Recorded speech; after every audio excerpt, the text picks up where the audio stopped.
నా ప్రాణాలు కాపాడిన పార్వతమ్మకి నేను ద్రోహం చేసిందాన్నవుతాను. నా ప్రాణాలు పార్వతమ్మ తీస్తుంది. నా మీద కోపం తన మీద చూపించడం ఏ న్యాయం? చూడండమ్మా, నా భార్యను బతికించండి. అన్యాయం చేసేవాడివి నువ్వు న్యాయం మాట్లాడుతున్నావేంటి? పసరు పొయ్యాలంటే ఆ పార్వతమ్మ తల్లి చెప్పాలి. విద్య తెలిసిన వాళ్ళు ఇలా చేయకూడదు, పాపం తగులుతుంది. పాపపు మనుషులకి ప్రాణం దక్కించటం కూడా పాపమే అవుతుంది. తనేం చేసింది? దయ చూపించండి, పసరు పోసి బతికించండి. పార్వతమ్మ గారు చెప్పాలి, పసరు పొయ్యాలి.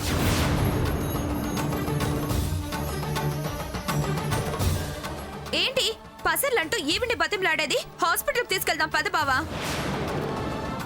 అమ్మా, ఈ టైంలో హాస్పిటల్కి వెళ్ళాలంటే 100 కిలోమీటర్లు వెళ్ళాలి. కుదిరే పని కాదు, ప్రాణానికే హాని కలుగుతుంది. వెళ్ళండి వెళ్ళండి, ఆడికెళ్తే అట్నుంచటు కాటికి వెళ్ళిపోవటమే.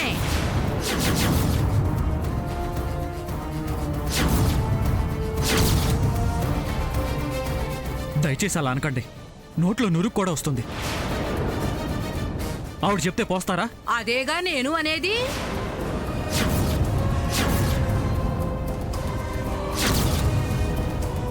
ఆవిడ్ని నేను తీసుకొస్తాను, నేను ఒప్పిస్తాను. నువ్వు కూడా వస్తావా?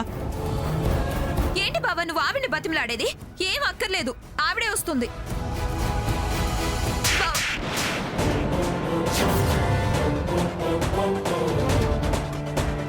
ఏంటి బావా నన్ను కొట్టావు? Shut up shut up. ఇప్పుడు మాట్లాడాల్సిన మాటలేనా?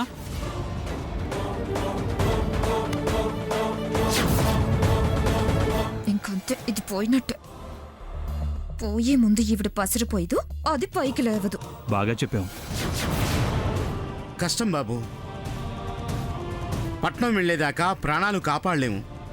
నురగలు వస్తున్నాయి చూడండి. అమ్మా తాయారమ్మా, మనాపరాన్ని చూడ్డానికి ఇది సమయం కాదు. పసరుపోయమ్మా, ప్రాణాలు నిలబెట్టమ్మా. ఈ గుళ్ళో దేవుని వంటి దాని అవుతావు నువ్వు. పంతులు గారు, పసరు పొయ్యలేను. వీరి విషయంలో మాత్రం పార్వతమ్మ గారు చెప్పాల్సిందే. వద్దు ధరణి, ఊరు వద్దు అన్నాను. మీ క్షేమం అంటూ తీసుకొచ్చావు.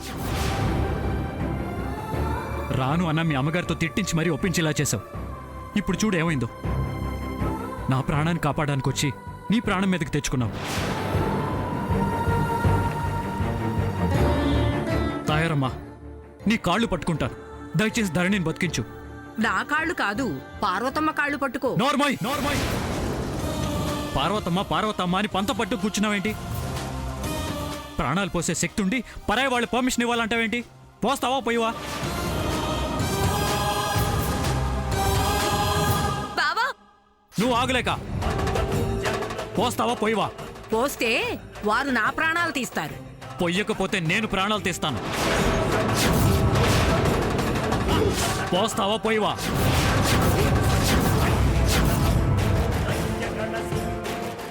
ఆదిత్య గారు, ఆవేశపడకండి. తాయారమ్మా, నురగలు వస్తున్నాయి, ఒక్కసారి చూడమ్మా. నన్నేం చేయమంటారు? నేను వాళ్ళ ఉప్పు తిని బతికేదాన్ని. ఆ బతుకే లేకుండా చేస్తాను.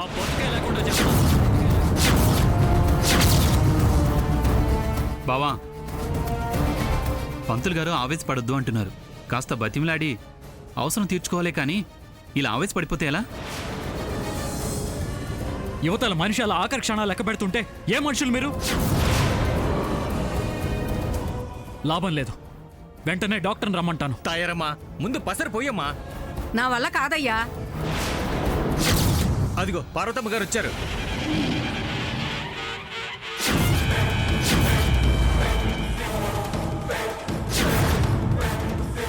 పార్వతమ్మ గారు, మీకు నీ భార్యని పాము కాటేసింది, చావు బతుకుల్లో ఉంది. తాయారు పసరు పోయను అంది. పసరు పోయించండి, బతికించండి అని అడగటానికి బయలుదేరావు కదూ? అవునా? అలా అడగడానికి సిగ్గులేదు? వ్రతం చేసిన వాళ్ళు ఇంత కఠినంగా ఉంటే పుణ్యం ఎలా దక్కుతుంది